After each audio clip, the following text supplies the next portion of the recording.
makes the lens go like bleh. So the assistant said, I've got a very dark-coloured beret. I said, great, that will go with my jacket. And she left that in the spin dryer at home. And so the second assistant had a red beret, which doesn't match at all, but it's better than a white hat for the director. He's lovely. So is this all right? Where is he? Yeah. Oh, what? Yeah, right. Well, that's really good. Yeah. What's all this about you and Julie Walters? That's all an idle rumour. Yeah. You see, it just helps your career. You can't be just an actor and go to Hollywood, but if you got some little dirt under the carpet, it helps. So I got a very good manager, and we had a little deal. Brush it out from under the carpet. I mean, Julie's career needed a boost, and mine did. Right. So we said, right, we'll have an affair for the press, and it's helped. I mean, it's got me a lot of work. Yeah. Has it helped Julie? Well, Julie's doing fine, yes.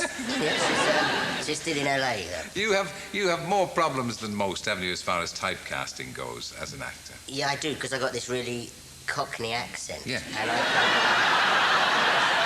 can only get parts in EastEnders. And when I was in LA, I went up for a part in Dallas, because they paid good money, you know, much better than... It's not bad, I'm not complaining tonight, but... No. Anyway, Do you find that all the conversations tonight are going to revolve around money, do you think? Yes. Yes, why not? Yes. Yeah. So anyway, where was I? You were going to do a part in Dallas. I was going to do a part in Dallas, thank you. I'm glad you're here, because I need someone to remind me. I'm glad it turned out to be good for something. I went for an audition in Dallas, and I read a part, and I said, Marie, I don't like what I have to do to you now. And that was all I had to do. And they said, great. And they loved it, and they liked the hair and the clothes. But you see this little chip on the tooth? Yeah.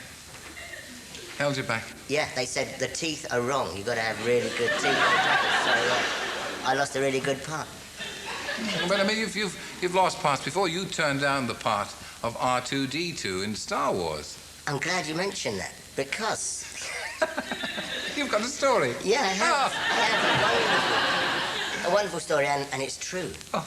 I turned down R2-D2 in Star Wars because all I knew at the time, I had to be in a little tin can in the desert at a temperature of about 130 degrees.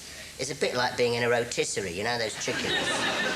And you sweat a lot, and I didn't like the idea. Yeah. And so I turned that down, but I've just done a film with Mark Hamill over in Los Angeles for... Luke Skywalker. Luke Skywalker.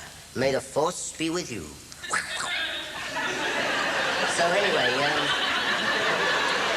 I just did a film with him for television, and I'm quite pleased that I missed the opportunity to be inside a robot with him. But yeah. But what about missing all the money you could have made from it? Well, I don't. That doesn't gore me because I'm making it now. Good. And in fact, haven't you been put forward?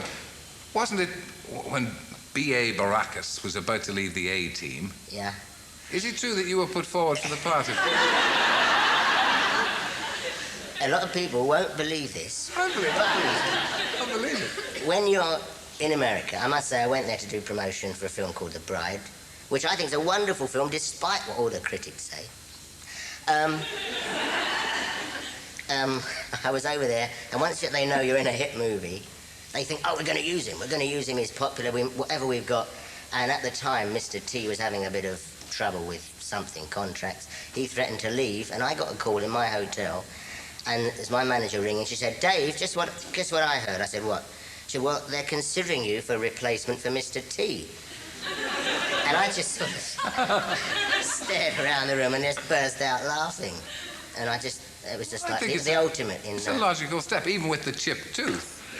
I could always keep my lips closed. I mean, small, white and muscular? Small, white and muscular, yeah. As against big, black and muscular. Well, someone called me Rambo 2 over there. Are they creating a series specially for you over there? Yes. 20th Century Fox came up with an idea that I couldn't refuse. I mean, they're asking me to work with the writers, and I've signed a bit of paper very recently. I had a lot of doubts about it because it means leaving England and all the friends and all the work I've done here. And it means laying out there by the pool and the beach and the sun and having to work hard. Yeah. It's really rough. Yeah. It's just one question I wanted to ask you. It's a sort of a personal one, but when did you know that you weren't going to get any taller? At what point of your life? Yeah. And what effect did it have on you at that time? I think it was when I was at my cousin Brian's birthday party, and he got a load of presents. He got new trousers, new shirts, new jumpers, and I went home and I said, Mum, why don't I get new clothes for my birthday, you know? And she said, because you're not going to get any bloody bigger. It was a very touching moment. They sort of broke it to you gently. Oh, yeah, very sensitive. And you also were a primary school teacher, weren't you? Yes. How did you cope with the kids? I don't know, I just used to hide in a cupboard and they used to go. It's awful. I wouldn't recommend it to anybody. David Rappaport. It's great. I mean, I like teaching. It's just the kids I can't stand.